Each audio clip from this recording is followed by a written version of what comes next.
नमस्कार, ये है बड़ी खबर। इस साल गर्मी कुछ जल्दी ही आ गई है सभी जगहों पर। अभी अप्रैल का ही महीना है, लेकिन गर्मी का कहर मई और जून से ज्यादा है। आने वाले दिनों में इसके और बढ़ने के आसार हैं। हाल ये है कि हिमाचल प्रदेश के सोलन में भी लू चल रही है। पूरे देश में चल रही है लू। हालांकि सबसे ज्यादा गर्म माने जाने वाले मई और जून जैसे महीने अभी दूर हैं। बहुत ज़्यादा पॉल्यूशन हो रहा है, इसीलिए गर्मी भी ज़्यादा बढ़ी। अप्रैल के महीना में किसी साल इतनी ज़्यादा गर्मी नहीं होती थी। थकान हो जाती है, यहाँ से जाने के बाद और तो कुछ करने का मन ही नहीं करता, यहाँ तक कि पढ़ाई करने का मन नहीं करता जाने के बाद। गर्मी के मारे हाल बेहाल है। शहर में किसी तरीके की कोई पानी की व्यवस्था नहीं है। जहाँ पानी था इसलिए पानी के लिए खड़ा हो गया। मई जून में आदमी जैसे पंछी मर जाते हैं, ऐसे तड़प तड़प के आदमी भी मरने की कंडीशन पे है। सोमवार का आंकड़ा बताता है कि देश के कई हिस्सों में यूपी, बिहार, गुजरात, बंगाल और आंध्र के कई इलाकों में लू चल रही है। मौसम विभाग के अनुसार हीट वेव का मतलब ये होता है कि जो एयर टेम्परेचर है, अगर वो आपके बॉडी को एक्सपोज हो जाए तो ये फेटल भी हो सकता है।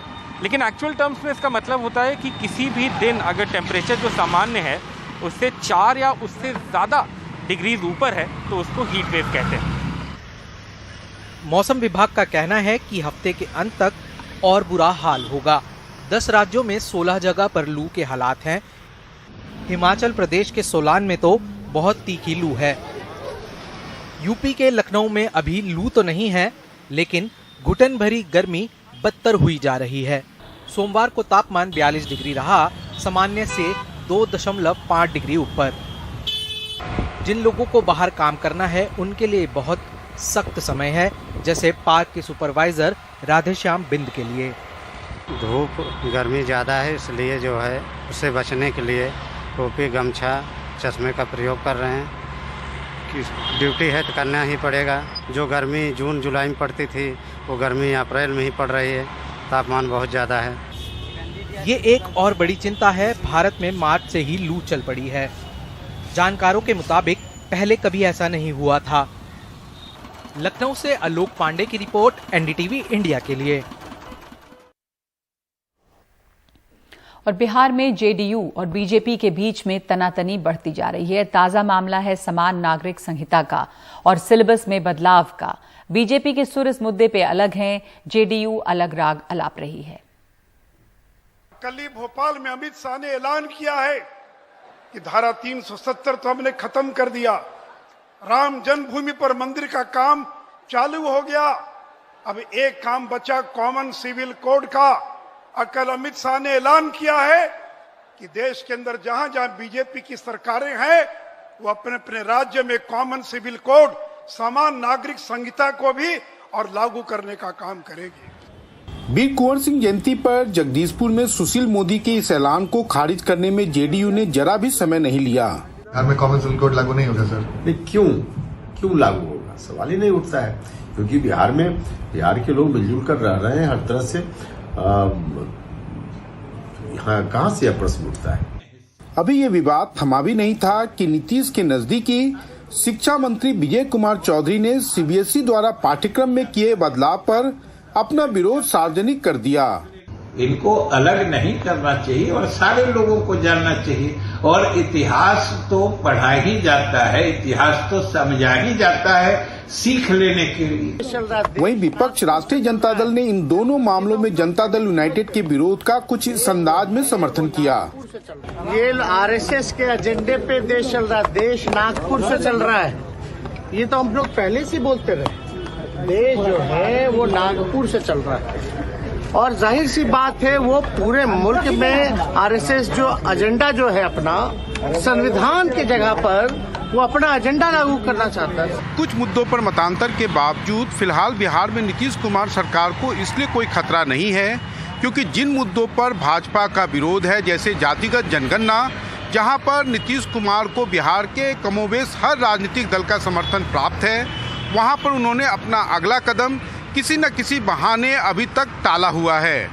पटना से कैमरामैन हबीब अली के साथ मनीष कुमार, एनडीटीवी इंडिया के लिए।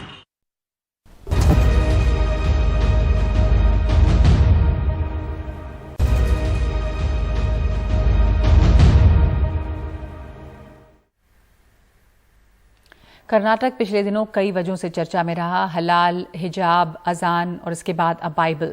दक्षिणपंथी हिंदू संगठनों के निशाने पर बाइबल है। बेंगलुरु के प्रतिष्ठित क्लैरेंस हाई स्कूल में बाइबल की पढ़ाई रोकी जानी चाहिए। अब इस पर दक्षिणपंथी हिंदू संगठनों ने हंगामा खड़ा किया है। हिजाब मामले पर स्कूल की डेवलपमेंट कमेटी के दिशा निर्देशों का सख्ती से पालन करने की वकालत करने वाले दक्षिणपंथी हिंदू संगठन क्रिश्चियन स्कूल में बाइबल पढ़ाए जाने के खिलाफ खड़े हो गए। इस मामले में यह संगठन स्कूल डेवलपमेंट कमेटी के फैसले से सहमत नहीं।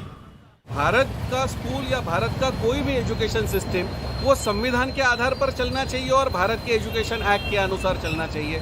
यहाँ पर आप किसी बच्चे को कह रहे हैं कि नहीं आपको बाइबल पढ़ने के लिए मिलेगा या बाइबल आप पढ़ना है, तो फिर वहाँ पर जो एडमिशन दे रहे हैं वो अन्य धर्मीय बच्चों को क्यों दे रहे हैं? आपका ईसाई स्कूल है वो ईसाइयों के है तो ईसाइयों के लिए रखिए। तो ये छोटे बच्चों के मन को प्रभावित करके उनको कन्वर्जन के जाल में लाने के लिए जो प्रयास चल रहा है, इसके लिए हमारा यहाँ पर इसका विरोध है।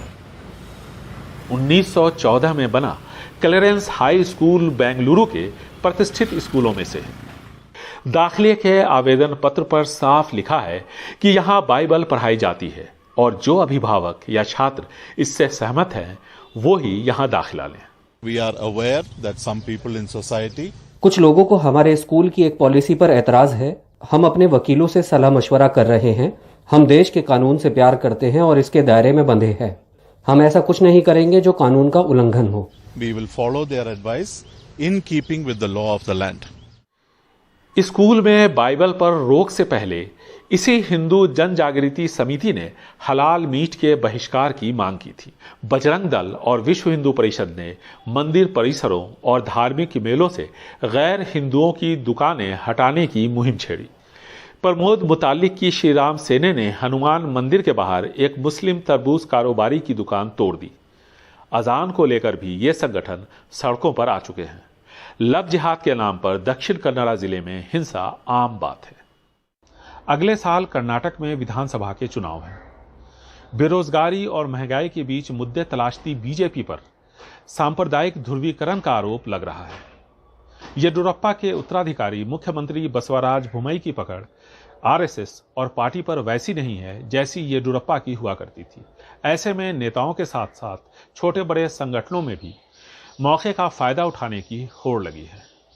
हालात तेजी से बिगड़ रहे हैं। नुकसान इस राज्य की छवि का हो रहा है। बेंगलुरु से कैमरामैन कुमार के साथ निहाल खिदवई, एनडीटीवी इंडिया।